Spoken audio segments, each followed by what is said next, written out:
Checking mic, Nicole.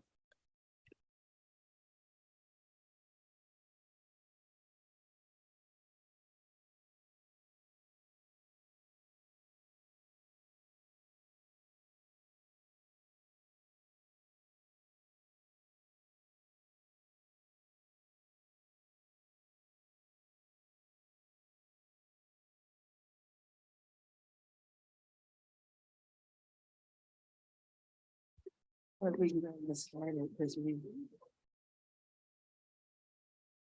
right.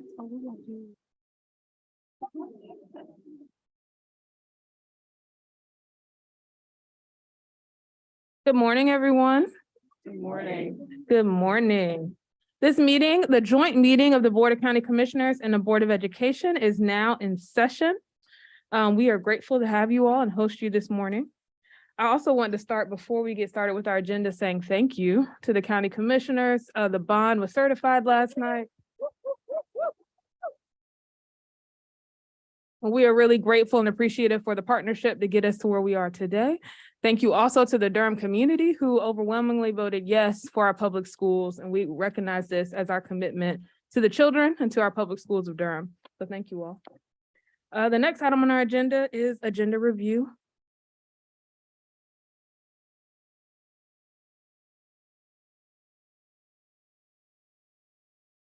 Move approval of the agenda. It's been moved. Who moved that? I did, Alexandra, remote. Thank you, Alexandra, thank you for joining us remotely. I'm sorry, we didn't realize you were on Zoom, so we were trying to figure out where that voice came from. Voice coming out of the ceiling. So it's Ms. moved by Ms. Valladares, seconded by, I can't remember who was in. Yeah.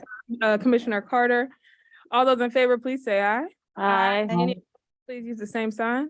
It passes unanimously. Thank you, Chair. I'm sick today, and so I'm so grateful Nicole sent me the link. All right, thank you for joining us again virtually. And Ms. Valladares, I'll come to you first in comments just to make sure that you have a chance to speak.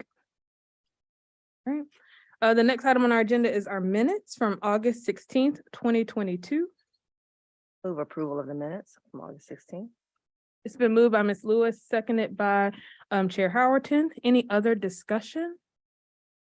All those in favor say aye. Aye. Any opposed, please use the same sign. And the minutes pass unanimously. The next item on our agenda is from Durham Public Schools. We have capital improvement projects updates from Dr. Julius Monk. I'm gonna pass it over to him. Thank you, Chair, and good morning to Board of County Commissioners and Education. I want to echo the Chair's comments about the approval of the certification for the 2022 bond referendum. We're very excited to get started with that work. If you go to the, put up slides yet, but if you can go ahead to the second slide whenever you pull it up, please.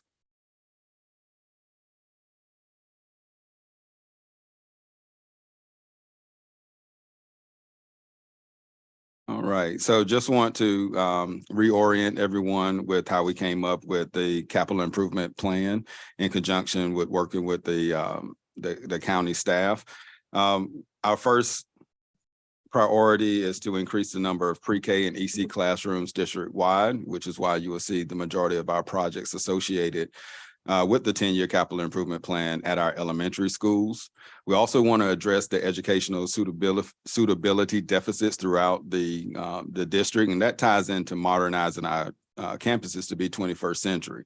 The jobs that were in existence when a lot of these schools was built 50, 60 years ago are jobs of the past, and we are now living in the future with technology and other types of careers. And we want to make sure that from the elementary through high school level, we are preparing our students for those jobs or to go to college and to study additionally.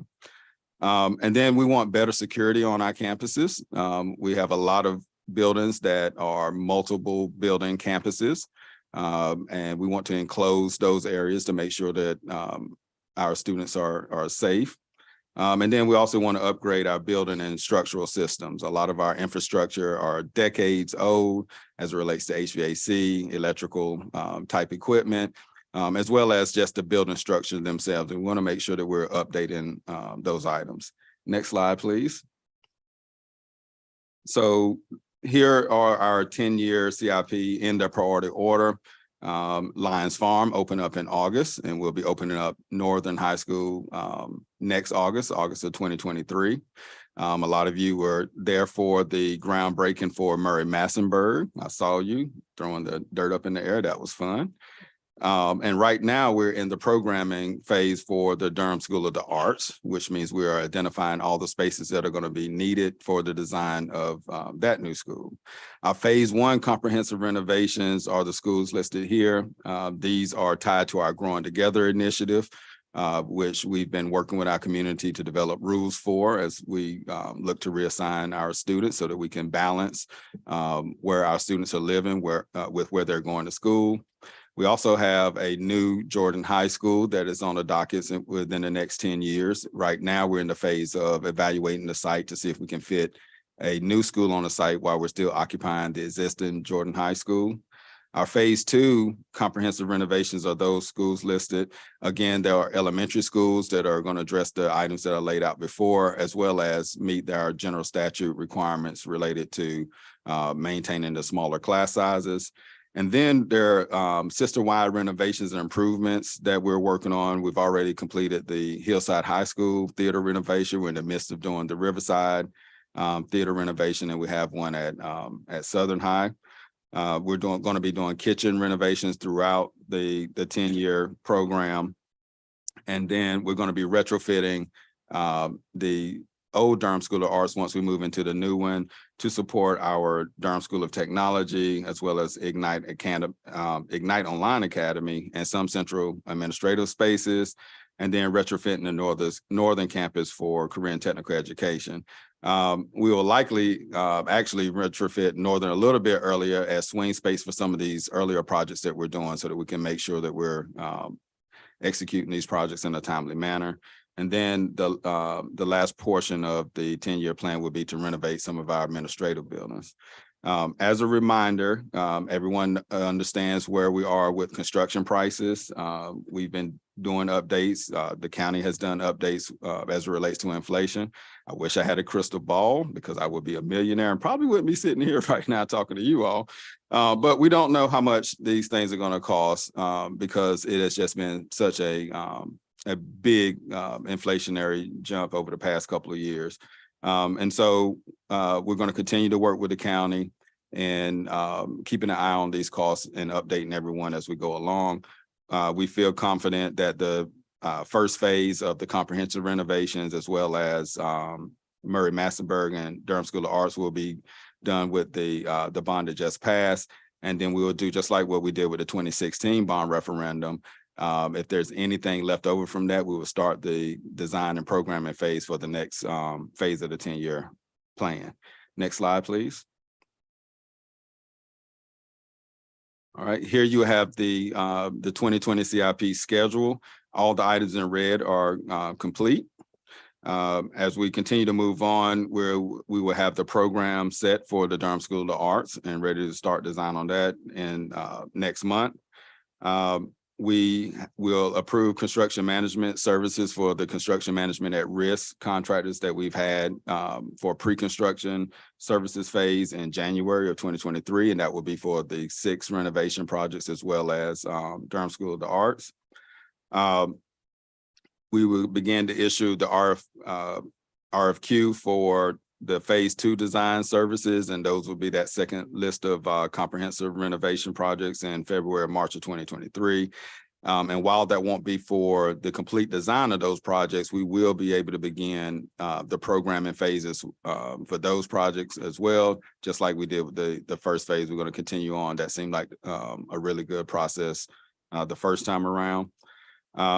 In April, we'll do our bid packages for the phase 1 projects. And that will be done by our construction management at risk contractors.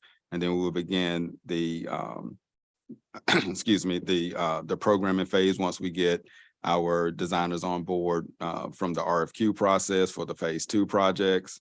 We would bid the Durham site package for Durham School of the Arts in July or August of 2023. At that same time, we'll be opening Northern Middle School. The following year, we'll be opening Murray Massenburg. And then the following year after that, we'll be opening both the School of the Arts and the majority of our phase 1 elementary renovation projects. Next slide, please. And with that, we will open it up for questions and discussions. Thank you, Dr. Monk, for that review. Really appreciate that and the thorough work your team is doing. Any questions? I'm going to ask Ms. Valladares first, since she's joining us virtually, and then we'll open it up to folks who are in person. Ms. Valladares, did you have any questions or comments? Thank you so much, Chair Bettina Umstead. I am super grateful.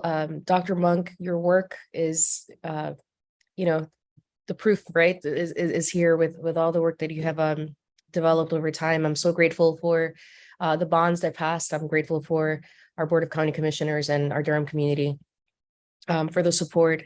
And I guess in terms of, the list, I mean, I have definitely celebrated every single one of those things on the list, but there's one particular question I have about the kitchen renovations, like the cafeteria renovations, especially.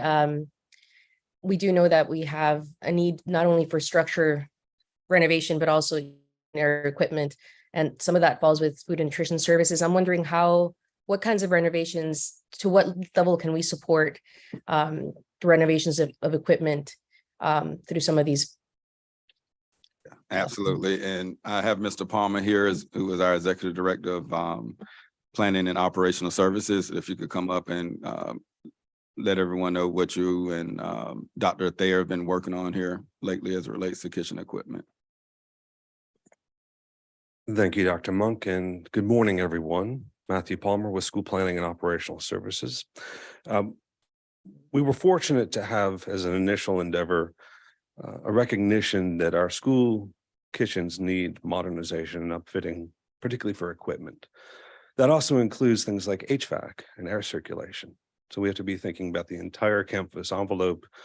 I'll give you an example. Mangum Malone, right, currently still has an air conditioner hanging out the window and a screen door, right? So I'm putting the state of our kitchens in context.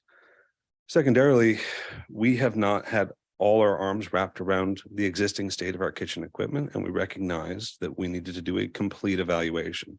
Yes, we have the 2019 long-range facility plan, but that was really a life cycle desktop review of what are the age of our equipment, really in every elementary, middle school, and high school. What we've been able to do is now visit every kitchen over the last 3 months, boots on the ground, working with our cafeteria managers and our school nutrition leadership, particularly Director Jim Keaton, as well as Assistant Director of Food Systems Planning, Lyndon Thayer, to inventory every single kitchen, every piece of equipment, recognizing what's working, what's not working, what's under repair, and what's under replacement.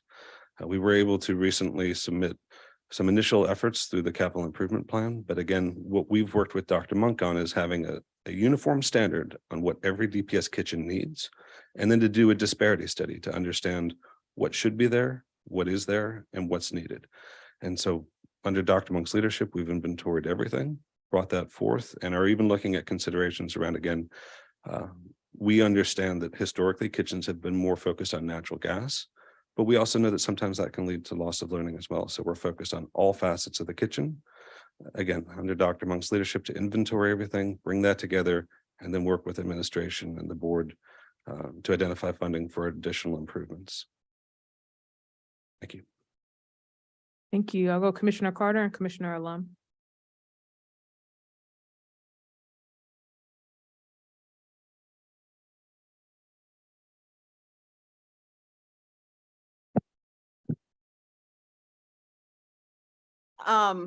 Is it working, or do I need to be close to it like in our house? Okay. Thank you, Matthew, for that summary of the work that you're doing and the inventory work that you're doing across the whole district.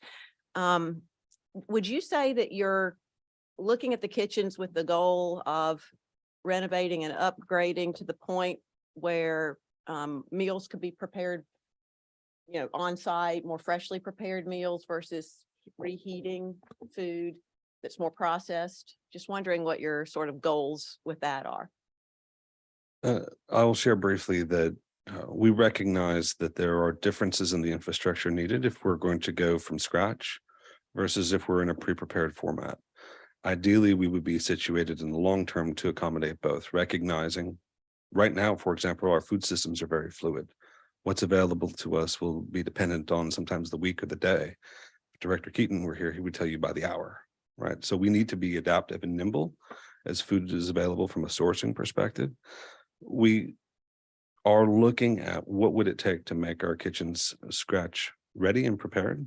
But again, we're going to be working with Dr. Monk and the administration to identify a uniform standard for what DPS kitchens need to have at a minimum, and then ideally how we can be prepared for more fresh food, scratch preparation for meals.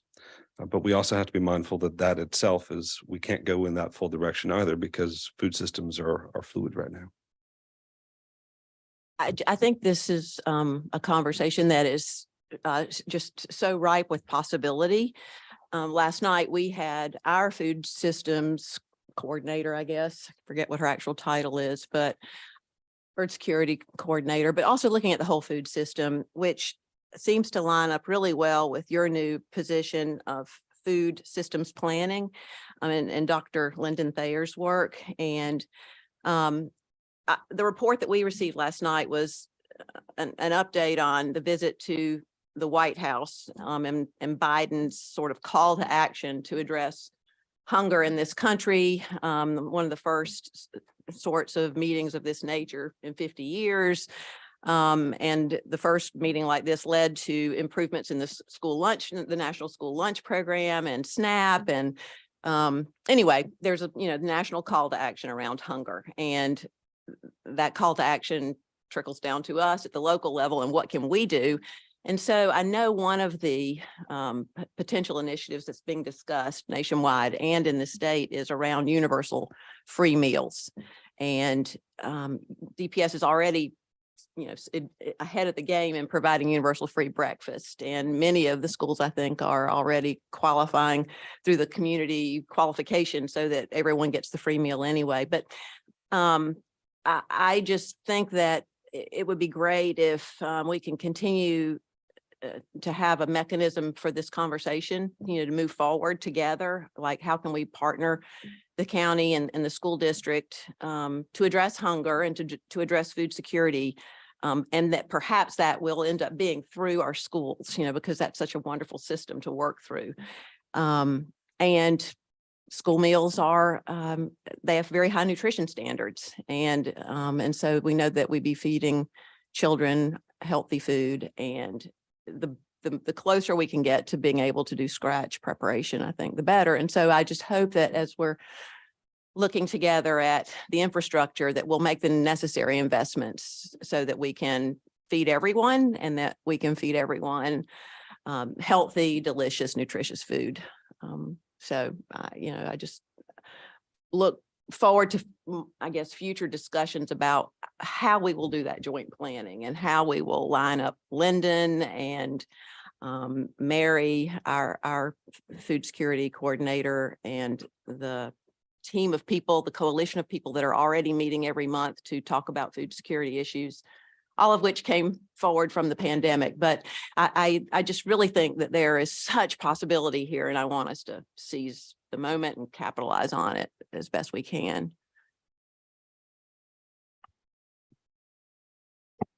Thank you, Madam Chair. Thank you so much, Dr. Monk, for your presentation. And I just want to say thank you also to the school board members for being such great partners for the county on the bond planning and execution. I know for us, it was extremely hard to not speak about it. So I can't imagine it was much harder for y'all to not be able to speak about it during the process. I did have a question, Dr. Monk, in your presentation. So a couple of questions. The 996 million, that's capital improvement costs that are still existing. That's the $400 million bond is going to be subtracted from that, like that goes towards there. And then my second question was, so with, I'll come back to the second question, go to the third one. So where do we see in one timeline that we hope, oh, I remember the second one, sorry. That can we, as we get updates about the capital improvement plan, can we see like during the different phases, which parts of that plan is being funded through the bond, so that as we speak to community members, so they know this is what you voted for and this is where that money is going? Absolutely. And that's correct. So initially, when we worked with the county to put together this plan, it was 944 million. It's a little less than that actually when we first started, but with inflation, it jumped to 944. And so we would subtract the 400 million that was recently passed with the 2022 bond from that, and say that their next $500 million would go to the next set of projects. We just met with county staff last week to discuss producing a new cash flow that will be able to demonstrate how much is being spent directly from the 2022 bond referendum, what would need to be in a new bond referendum. We also use limited obligation bonds to fund portions of this. So with the 6 projects that I talked about earlier, the design was actually funded with limited obligation bonds, which is outside of the 2022 bond. So we use all types of funding system. The county is really good at making sure that you all are managing your debt properly. And we have to work closely with your staff in order to maintain these projects staying on course as well as financing them. So certainly by the next time that we bring this body together, our staff and your staff would work together to develop that cash flow. And then my final question is, you kind of started into that discussion of, you know, this bond, the 2022 bond, I feel like was very overdue for when we should have had it on the ballot. Do we know, or do you have an idea in your mind, or when we'll have an idea from staff of, you know, that remaining amount when the next bond should be, so we don't fall behind again? Sure, that's definitely discussions that we're going to be having with your staff to make sure that we're on a good cycle with that. We'll be starting a new facility assessment in around August or so of 2023, because that would put us at the 5-year time mark since the last time one was done. And then we will look at reprioritizing. There are going to be things that we would have made corrections on, or capital replacements that we would need to update the plan that we had from 2019. So this is a continuous cycle. We do full comprehensive facility condition assessments every 5 years or so. And then we work with your staff every year to update the capital improvement plan. Next we'll go Chair Howerton. Thank you, Mr. Monk, for that update. That's really information that we need to know. And ditto to my colleague, Commissioner Carter. That was a great presentation from Mary Oxendine last night. And, you know, to be invited to the White House, I mean, Durham keeps on hitting the right notes. My question is regarding the food, the preparation for the kitchens. Are those plans for the updates on the kitchens going to be are they in the plan for the new schools that are being built? The updates that, what's the gentleman's name that spoke a few minutes ago? Mr. Palmer. Mr. Palmer talked about the kitchens needing to be upgraded. The new kitchens, do they have that in the plan? I'm going to ask Mr. Davis to come up and speak to what we're currently designing in our standards. Okay. Good morning, Frederick Davis with Building Services. To answer your question, yes. And so we put together what we call our learning environment guidelines, which we give to all our design teams, which goes through our standards from kitchen to classrooms. Working with Mr. Palmer and his team, we've integrated those standards, moving from depending on gas appliances to electrical appliances, as well as any other trending child nutrition goals that we want to meet for the county. So in the projects currently now and the priority, kitchen equipment is also a part of the system upgrades that Dr. Monk talked about. And then as we strike off those lists of schools, as Mr. Palmer gives us additional priority schools that are not a part of the bonds, we will also replace and do comprehensive renovations for those schools as well. So will those any renovation be included in the bond, or are they new expenses that you will incur? So of the 6 elementary schools and the new schools, we are looking at adaptive child nutritional needs based on the standards that we put. So yes, those are included in the renovations of those 6 elementary schools. Okay, thank you. Because if you want innovative equipment, it's got to figure out how to get it into the new, even the older schools. And make sure that they are in the new school. So thank you. Appreciate And that. so the 6, we say renovations, but as you look at it and as we get further along, they're really almost brand new schools based on the dollar amount and based on the configuration of the existing schools. These 6 elementary schools will really be brand new schools from top to bottom once they're completed. Okay, great. Thank you. Any additional questions, comments? Ms. Byer? Yeah, I just want to come with a celebration for this partnership between these 2 boards and entities that we are at this place. We are so excited and want to make sure y'all get a picture with your hard hats today. Those are going to be important in the coming weeks and years as we do lead with these projects. But I wanted to make sure, Dr. Monk, that you do, if you could put that slide back up. You had that long list of projects, and some of them are funded and some of them are anticipating funding in the next bond. And I want us to be as clear as we can with you all about what was paid for in this bond. And I think it's 1 slide back. Sorry, I don't think we have these slides in our packet yet. Yeah.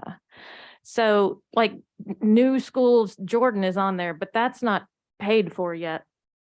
Right. So, That's correct. and the renovations to existing Durham School of the Arts, which we have educational plans for, that's not paid for yet. The things that we have envisioned, a career technical center at Northern, that's not paid for yet. So we're really paid for through the first 3 bullets, right? Am I? Yes. I just want us to be clear with you all what's funded so far, and then what is our next vision of projects that we continue to come forth with your staff and with you all working forward. Is that helpful to others to kind of just see it and know where that? Yeah, and then could you, Dr. Monk, give a sneak peek also about sustainability? Because I know that's coming and I know that's important to both of these boards. I know you're presenting next week to us, but those kind of projects I think are also shared by both boards.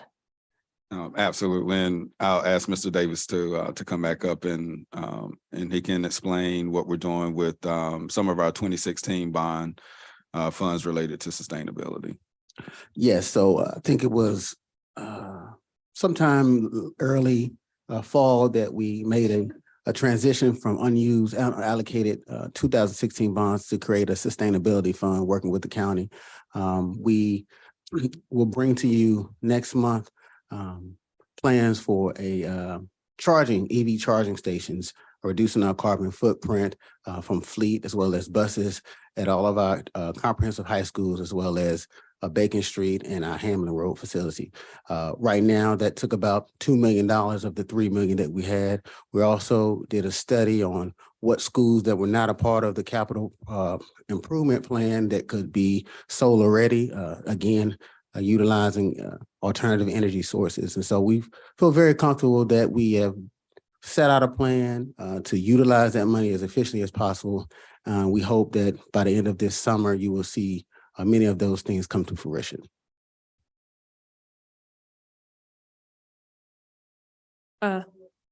Yes, Commissioner Burns. Sorry, thank you so much for that, Mr. Davis. Just to clarify, you said you were using the unused bond money for some of these sustainability projects, correct? And you said you were using 2 million out of 3.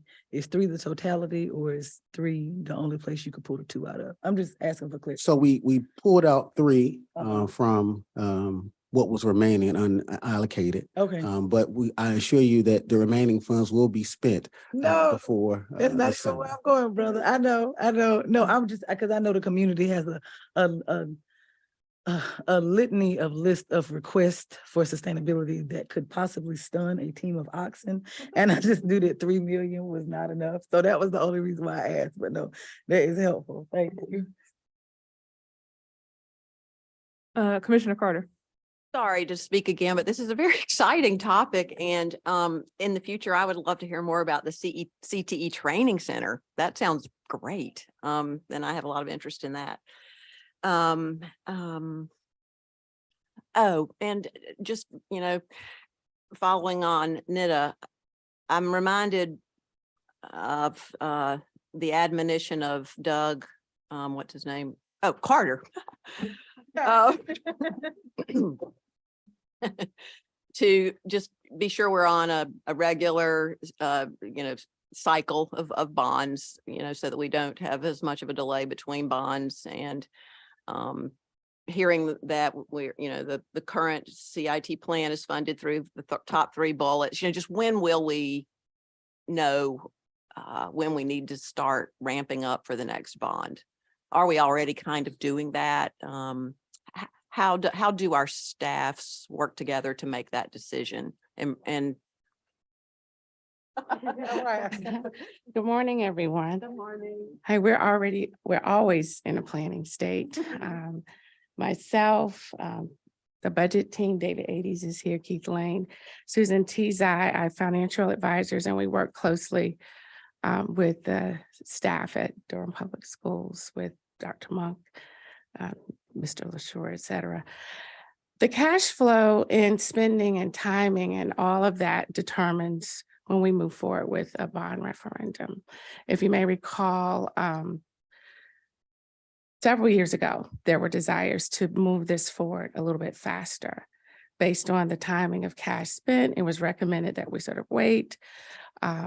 There are so many factors involved, but what we've always tried to do is to look at how do we make sure we meet the desired pressing needs with all of our available instruments that are there. So LOBS, we introduced that a couple of years ago, and we created a lot of capacity to move forward, which is an approach that had not been used here.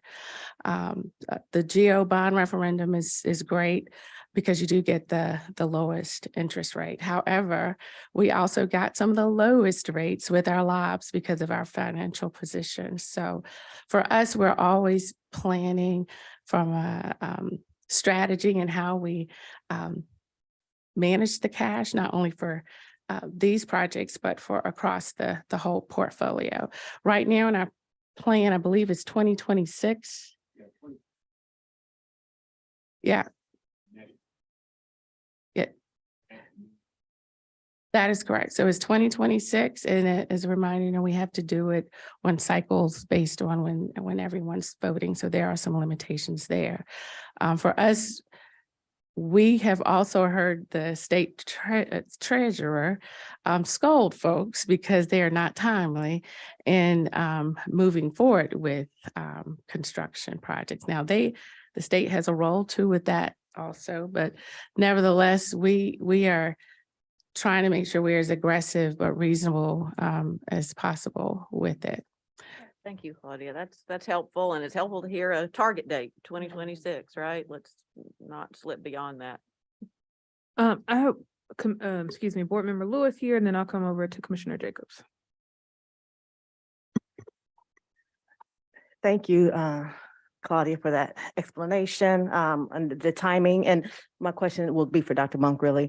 I'm hearing a lot of dates. So first of all, appreciation for the work that we're doing together to getting the bond through and planning for the next one. It's hard to say, we just got this bond and we really need to look at what the next one looks like, but it's good to have this discussion.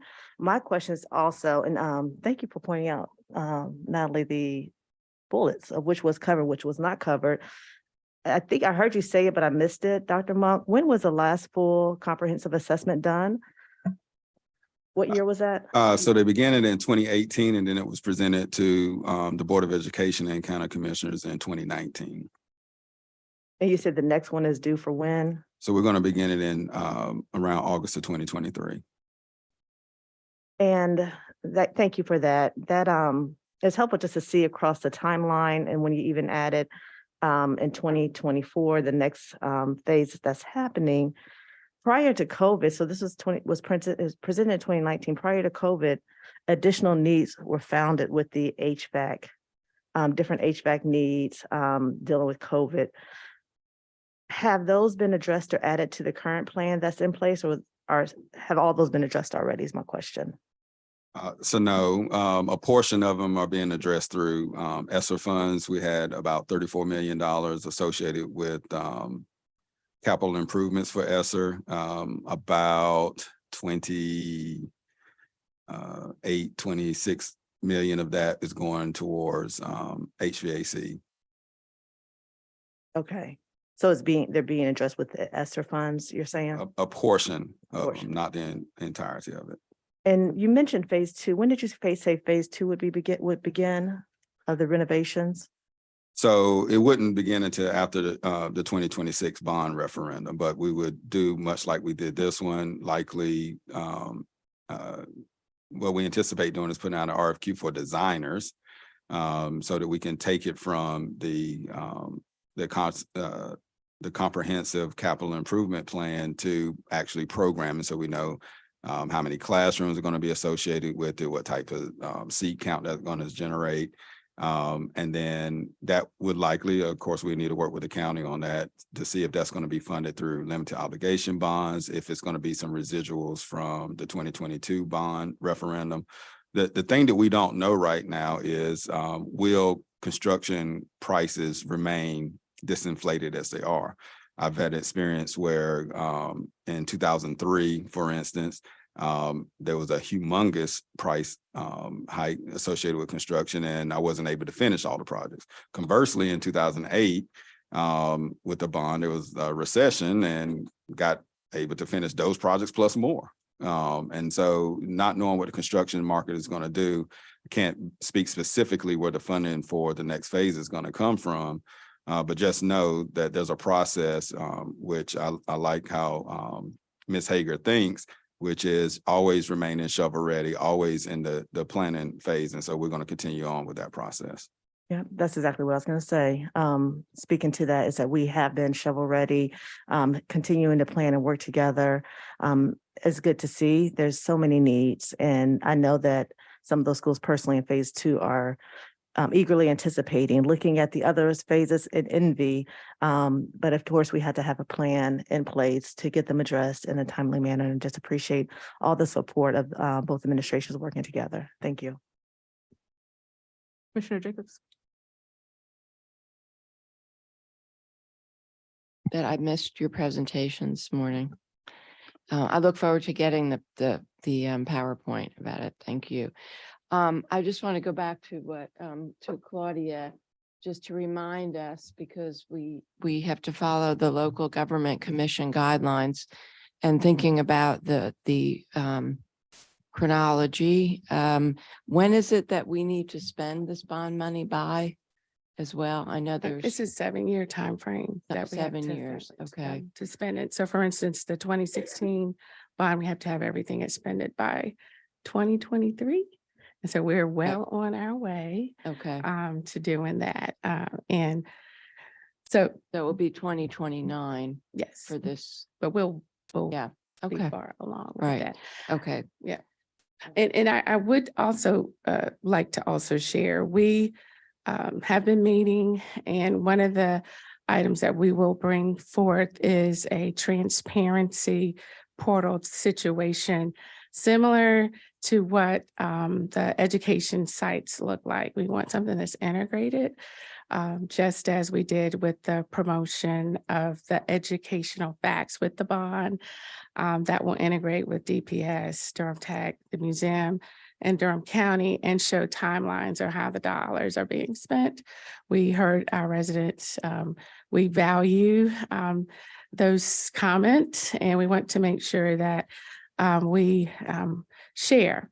But also the other part is that one of the areas we've talked about is making sure that there's adequate staffing to support these efforts. Having done this work for many years, expressed the need for us to look at making sure there's the right staffing levels to ensure that we can complete all projects timely and support the admin side, project management side. And we're going to come back with some recommendations on that as well. Okay, great. And because I was going to follow up with Commissioner Lam's idea when she talked about a website to track everything. So it sounds like that's what everybody's planning with it. I think that will help us set us up for the next bond. People will already be educated and they'll see the results of the investments over time. And this may have been something that was already covered in this discussion, so I apologize if it was. But just thinking about our future meetings, topics for discussion related to these capital investments is, and I've brought this up several times, is I look forward to a discussion about again, hearing back about the options for affordable housing and leveraging, DPS land to help with housing for all teachers, but all school staff.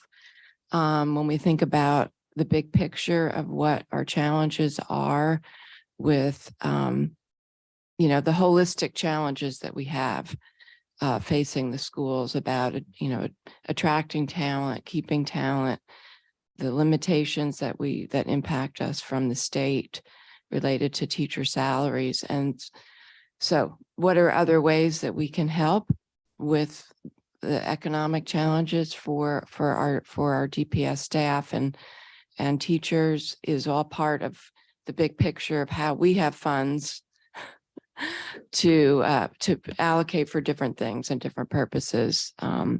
So and having these big picture discussions related to food, thinking about just the whole system that we're in and all of the different assets that we have to play a part in addressing the challenges.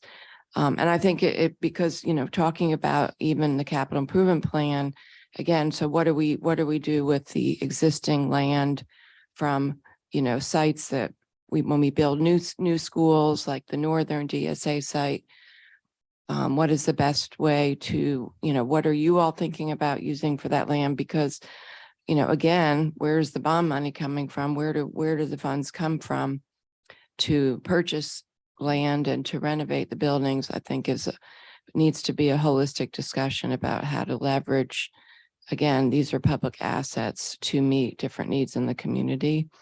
And again, thinking big picture, we just have such limited options in the state to address challenges like community housing. And it's fundamental for everything. When we look at the systems that we're dealing with related to mental health, homelessness, all the types of crises that people are in, you have to have a safe, healthy place to live. So anyway, so this is just for future discussions that I look forward to having as we talk about these investments that we're making. Commissioner Jacobs, I appreciate that. There was in the presentation, so we'll make sure we get it to you, plans for the land that we're talking about. So refitting the current Durham School of the Arts for other purposes for DPS, as well as that northern site. So we'll make sure we can share that information with you. I'll also add that DPS is still very committed to figuring out affordable teacher housing. And so there are a couple of meetings that we have coming up that is going to continue to explore that option. And Chair Harrelton and I have stayed in communication about how the county can support us in that, because we know how important it is. And I love using educators versus just teachers too, because needs to be expansive of all the different folks who work for DPS who could use that. So I want to know that we are very committed in having the conversations to try to move that forward. I'll go to Jacobs, we were trying to get it on the calendar today. It just didn't work out because to get them here today to talk about teacher housing. So that's a conversation we will have as soon as we can get everybody back at the table. I'll go to Mr. Sears. Yeah, thank you to everyone, staff from the county and DPS. I just wanted to take a moment to genuinely thank the commissioners and the county staff from the perspective of the school system as I see it. Having served on this board for 9 years now, there genuinely feels like a tide shift in terms of support for and the importance of capital maintenance and capital improvement. As Dr. Monk said, when these renovations are done, these are going to be new schools, and we are working to catch up with the capacity needs of today. Project out a few years, 2-3 years down the road, but given the requirements, the legislative requirements around class sizes, we're playing catch up. That was thrown in our lap without much grace period. So while I do trust that our teams are working on the growth of the future, and while our total enrollment has stayed around 33,000 for the last 8 years or so, I think we all know growth is coming, especially as our buildings improve and new schools open. What's different for me today is that, as Ms. Jacobs mentioned, we don't have multiple properties sitting ready to go for the growth that's coming. And there's a double-edged sword in terms of how much we talk about that and how much that can influence land prices.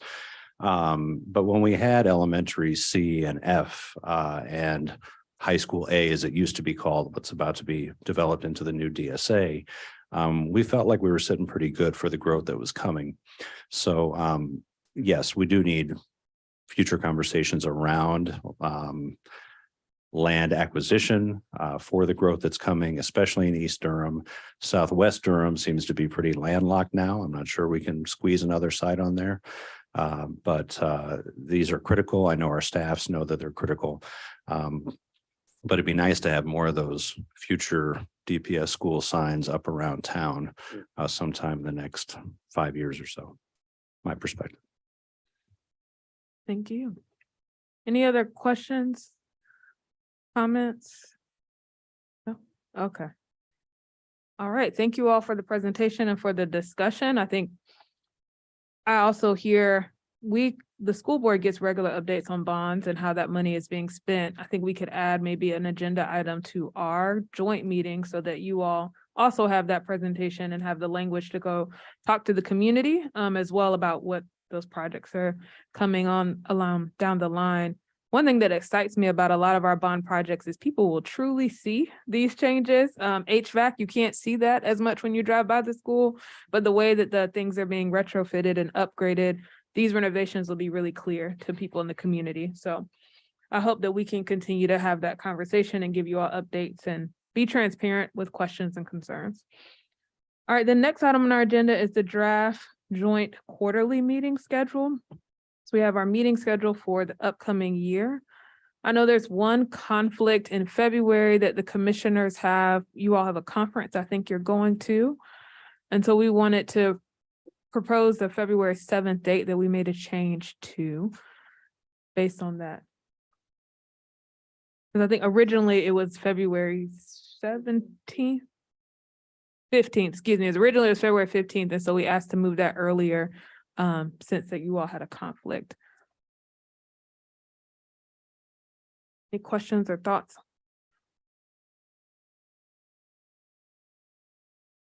Mm-hmm.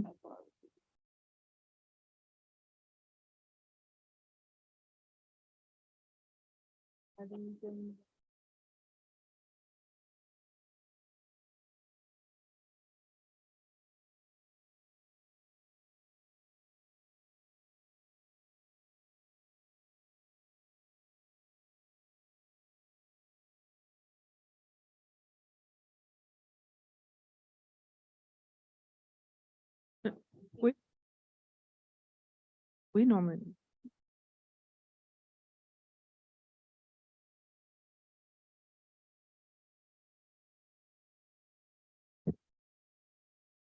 I have a, yeah, I'll have a leadership conference at UNC.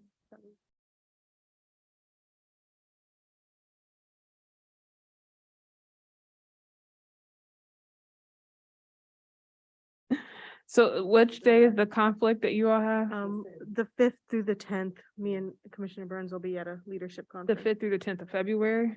Okay, so what we'll do is, we'll have our clerks work together to identify another date maybe for that February. That's the second week is out. Right, the first week and the second week both sound like they're out, so we Yeah. might need to look at the third.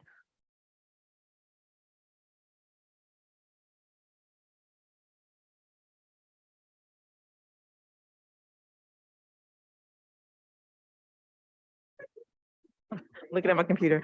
All the dates are Wednesday. Are we moving to Wednesdays from Tuesdays?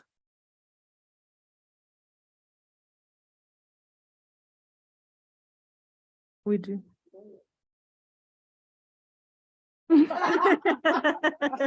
Just been highlighted that today is a Tuesday. Well, let's do this. If we can get February 21st, that is the same week as a Durham Public Schools Board meeting. So we have February 21st or February 28th, we can identify as a meeting date. I would advocate for the 28th so we don't overlap with our school board meeting. February 28th. Would be, is how close is that getting to the budget cycle? Is January?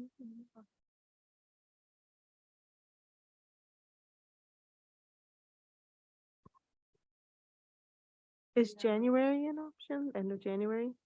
So we could go February 28th, we could go January 31st.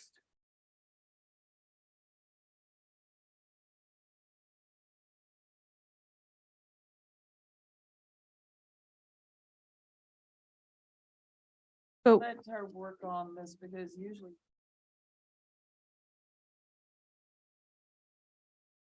Okay. City county. let's, So we just need to. which day it is. All right, so let's have our clerks, we'll have Ms. Smith and Ms. Wallace. I was like, oh, that's not right. Wallace work together to identify the correct date for February. If the other dates, if we can get that calendar back up, work for everyone, we just need to look at the February and reschedule. We can get the calendar back up. I did want to say one thing. I do prefer Wednesdays if that's an option, but Tuesdays, I mean, if we gotta go with that, that's fine.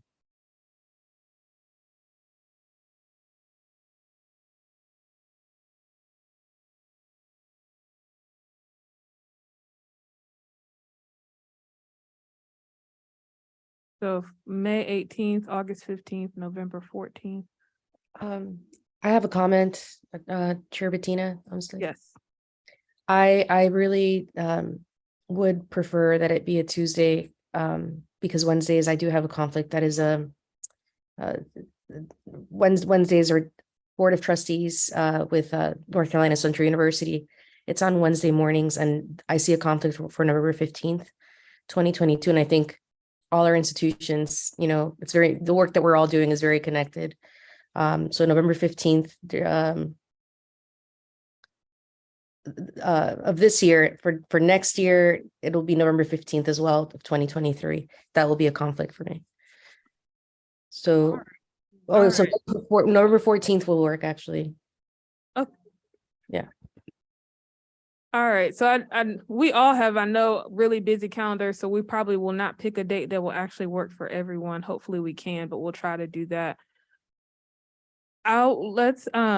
If people are okay with having our clerk work together to revise this schedule, we'll set a meeting for February, and that'll be communicated publicly as well as to all the board members, as well as make sure the rest of these dates are aligned with what we typically do. So we'll revisit this calendar in February, as well as set the date for the February meeting.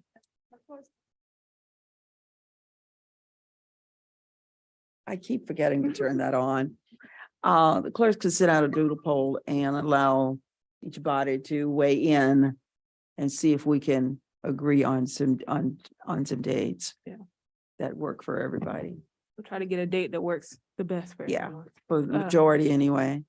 For the budget to discuss, can we also have them look at February and also the January 31st date Yep. that you mentioned? I'll ask them to just look at January 31st and February 28th. But I'll work with them to make sure we get that together. That was my ask. Again, I just want to make sure that we have enough time to meet before the next budget cycle. Absolutely. We got plenty of time. We got time. But, and we don't have time. Right. All right. Well, if we moved it to February 28th, it'd be like. All right. Well, we also, Okay. the next item on our agenda is public comment. Are there any public comment speakers here?